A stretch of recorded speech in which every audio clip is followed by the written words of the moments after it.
Jadi hendaknya kita semua, khususnya para pemuda, sadar bahwa waktu merupakan sesuatu yang sangat berharga untuk kita. Sangat disayangkan kalau waktu berlalu begitu saja tanpa digunakan untuk melakukan ketaatan, beribadah kepada Allah Subhanahu wa taala yang memberikan banyak sekali nikmat kepada kita.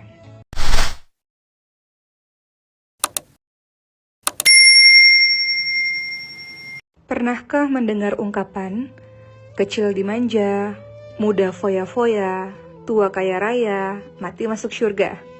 Atau ungkapan, udahlah masa muda ini, senang-senang aja dulu, nikmatin masa muda aja dulu. Sering kan mendengar perkataan seperti itu teman-teman sekalian? Teman-teman semua, salahkah ungkapan ini? Tentu salah. Mengharap masuk surga, tapi tanpa amal saleh.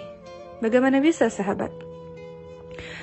Sahabat semua, waktu begitu cepat berlalu. Di usia mudamu ini, justru saatnya engkau banyak beramal saleh. Kenapa? Karena masa muda ini adalah masa di mana engkau sehat, engkau kuat, engkau mampu berpikir baik, mampu melejitkan potensi, kesempatanmu luas membentang, semangatmu membara. Justru masa muda ini jangan disia-siakan. Sahabat semua, betapa banyak orang-orang yang kemudian menua dan akhirnya menyesal. Menyesal kenapa dulu di masa muda tidak beramal saleh. Ya, itulah manusia. Banyak yang telah terbuai dengan kenikmatan masa muda, kenikmatan sehat, sehingga ia lalai. Padahal setiap nikmat yang Allah berikan kepadanya nanti akan ditanyakan oleh Allah Subhanahu wa taala. Dalam surah At-Takatsur ayat ke-8 Allah Subhanahu wa taala berfirman, "A'udzu billahi minasyaitonir rajim. Tsumma la tus'alunna yawma idzin 'anil na'im." Kemudian kamu pasti akan ditanya tentang kenikmatan yang kamu bermegah-megahan di dunia itu. Sahabat semua, maka sadarilah mengenai hakikat waktu. Bahwa waktu yang telah berlalu itu tidak mungkin kembali lagi. Ada ungkapan, waktu adalah nafas yang tidak mungkin kembali. Jadi hendaknya kita semua, khususnya para pemuda, sadar bahwa waktu merupakan sesuatu yang sangat berharga untuk kita. Sangat disayangkan kalau waktu berlalu begitu saja tanpa digunakan untuk melakukan ketaatan, beribadah kepada Allah Subhanahu wa taala yang memberikan banyak sekali nikmat kepada kita. Teman-teman, ketahuilah, di satu sisi, waktu juga seperti pedang. Imam Syafi'i pernah mendapatkan pelajaran dari seorang sufi.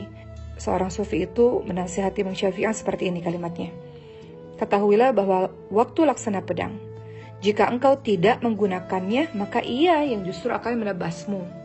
Dan dirimu, jika tidak disibukkan dalam kebaikan, pasti engkau akan disibukkan dengan hal yang sia-sia. Jadi wajar kalau kita lihat anak-anak muda yang sibuk melakukan maksiat, yang sibuk melakukan hal-hal yang dibenci oleh Allah, sebab dia tidak melakukan atau tidak disibukkan dengan amal-amal baik. Tapi kalau dia sudah disibukkan dengan amal-amal baik, amal-amal salih, remaja masjid misalnya aktif dalam organisasi, aktif dalam kegiatan relawan misalnya, maka dia tidak punya waktu untuk melakukan amalan yang sia-sia. Teringat perkataan dari Ibnu Mas'ud radhiyallahu anhu, kata beliau, tidak ada yang pernah kusesali selain keadaan ketika matahari tenggelam, ajalku berkurang, namun amalku tidak bertambah. Dan kita lihat juga ungkapan dari Hasan Al-Basri. Beliau berkata, di antara tanda Allah berpaling dari seorang hamba adalah Allah menjadikannya sibuk dalam hal yang sia-sia, sebagai tanda Allah menelentarakannya. Dan kita lihat di zaman yang sekarang ini, teman-teman sekalian, kita akan banyak melihat banyak orang yang menyia-nyiakan waktunya, menyia-nyiakan umurnya dengan perbuatan yang sia-sia. Kebanyakan mengisi waktunya dengan maksiat, lalai dari ketaatan dan ibadah kepada Allah, gemar melakukan perbuatan yang tidak ada manfaatnya. Padahal dia tuh lupa bahwa kehidupan dunia ini adalah sangat singkat. Tapi kebanyakan orang lalai memanfaatkan waktu yang Allah berikan kepadanya. Masih perkataan Hasan Al-Basri, beliau mengatakan, wahai manusia, sesungguhnya kalian hanya bagaikan hari. Tatkala satu hari hilang, maka akan hilang pula sebagian dari dirimu. Ungkapan Ibnu Qayyim rahimahullah, sahabat semua, Jika waktu hanya dihabiskan untuk hal-hal yang membuat lalai, misalnya sekedar menghamburkan syahwat atau hawa nafsu, berangan-angan yang batil, kemudian banyak tidur, banyak melakukan perbuatan-perbuatan maksiat, kata Ibnu Qayyim apa? Maka sesungguhnya kematian lebih layak darinya. Kenapa Ibnu Qayyim mengatakan demikian, teman-teman sekalian? Menyia-nyiakan waktu itu lebih parah dari kematian. Kenapa? Karena menyia-nyiakan waktu berarti memutuskanmu dari mengingat Allah dan negeri akhirat. Sedangkan kematian hanya memutuskanmu dari dunia dan penghuninya. Jadi untuk teman-teman muda, termasuk saya menasihati diri saya sendiri, apa yang engkau pikirkan saat ini dalam menjalani masa mudamu? Hidup hanya untuk bergaul? Hanya untuk mencari kesenangan? Atau mencari pacar? Atau hidup hanya untuk memuaskan diri? Atau memamerkan kekayaan? Engkau mengira atau apakah engkau berpikir?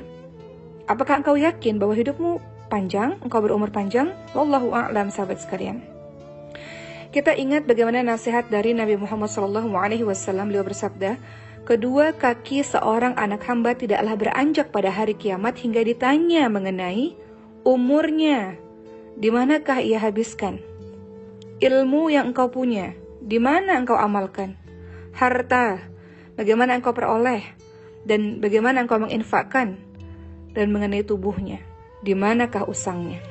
Kemudian kita lihat lagi bagaimana Rasulullah SAW juga menyampaikan dari Ibnu Abbas radhiyallahu anhu, manfaatkan 5 perkara sebelum 5 perkara. Waktu mudamu sebelum waktu tuamu, waktu sehatmu sebelum waktu sakitmu, waktu kayamu sebelum waktu fakirmu, waktu luangmu sebelum waktu sibukmu, dan waktu hidupmu sebelum matimu. Jadi, manfaatkan masa muda untuk kebaikan. Ingat bahwa kita diciptakan oleh Allah Subhanahu wa taala memiliki tujuan. Dalam surah Adz-Dzariyat ayat 56, A'udzubillahi minasyaitonirrajim. Wa ma khalaqatul jinna wal insa illa liya'budun. Kata Allah apa? Dan aku tidak menciptakan jin dan manusia melainkan supaya beribadah kepadaku. Beribadah kepada Allah Subhanahu wa taala bukan di usia senja. Kalau kita lihat masjid atau musola diisi dengan kakek-kakek, nenek-nenek, bukan begitu. Beribadah kepada Allah di sepanjang usia kita. Baik yang muda, apalagi yang muda, Masya Allah. Ketika ia habiskan masa mudanya untuk beribadah kepada Allah, kata Rasulullah, ada 7 golongan manusia yang akan mendapat perlindungan di padang mahsyar. Salah satunya adalah anak-anak muda yang tumbuh dalam ketaatan kepada Allah Subhanahu wa taala. Begitu luar biasanya Islam mengapresiasi anak-anak muda, teman-teman sekalian. Atau kita lihat lagi dalam surah Al-Mu'minun 115. Kata Allah apa? A'udzu billahi minasyaitonir rajim. Afahasibatum annama khalaqnakum 'abathan wa annakum ilaina la turja'un. Yang artinya, maka apakah kamu mengira bahwa sesungguhnya kami menciptakan kamu secara main-main saja dan bahwa kamu tidak dikembalikan kepada kami? Kata Allah Subhanahu wa taala. Oleh karena itu teman-teman sekalian, hal yang serupa juga ayat yang senada kita bisa temukan di surah Al-Qiyamah ayat 36. Apa kata Allah? Apakah manusia mengira bahwa ia akan dibiarkan begitu saja tanpa pertanggungjawaban? Maka untuk orang-orang yang memahami tentang ayat-ayat ini, yang harus kita lakukan sesegera mungkin adalah kurangi maksiat. Karena kita tidak pernah tahu kapan kita akan kembali kepada Allah karena kematian dirahasiakan. Coba bayangkan teman-teman sekalian, kalau engkau pada akhirnya diberitahu, divonis oleh dokter engkau mati besok, pasti tidak akan engkau menyia-nyiakan waktumu. Namun kematian kita dirahasiakan sehingga banyak dari kita yang kemudian lalai. Saya teringat bagaimana Rasulullah SAW pernah menasihati sahabatnya yang masih muda, saat itu berumur 12 tahun, namanya Ibnu Umar radhiyallahu anhu. Jadi Rasulullah SAW memegang pundak Ibnu Umar dan kemudian beliau berpesan, Rasulullah berpesan, hiduplah engkau di dunia ini seakan-akan sebagai orang asing atau pengembara. Yang namanya pengembara itu pasti ada tujuan tempat dia pulang, teman-teman sekalian. Dan dalam pengembaraan itu pasti godaannya banyak yang menghambat kita untuk bisa sampai tujuan dengan selamat. Ada saja godaannya. Begitu pula hakikat kehidupan, bahwa di dunia ini kita sebenarnya hanya seorang musafir, seorang pengembara yang punya tujuan akhir, yang akan kita datangi, yaitu surga Allah Subhanahu wa taala. Tapi untuk bisa selamat ke tujuan akhir, maka jangan sampai tergoda atau lalai dengan hal-hal yang bisa membuat konsentrasi kita pecah untuk fokus kepada mempersiapkan bekal menuju tujuan akhir tersebut. Jadi mudah-mudahan dengan tausiah singkat saya ini bisa memotivasi para pemuda dan diri saya sendiri. Ayo, usia-usia muda, berkaryalah, banyak belajar, engkau berkontribusi untuk agama Allah, engkau jadi orang-orang yang menebar manfaat, sampai akhirnya nanti engkau kembali kepada Allah Subhanahu wa taala, dan Allah hisab dirimu, engkau layak dimasukkan ke surga Allah Subhanahu wa taala. Jadilah pemuda-pemuda yang menginspirasi orang lain untuk berbuat kebaikan, jadilah inspirator-inspirator kebaikan. Buatlah agama Islam ini bangga memiliki dirimu sebagai pemuda Islam, pemudi Islam yang mampu meneruskan perjuangan dari Rasulullah SAW. Selamat berjuang para pemuda.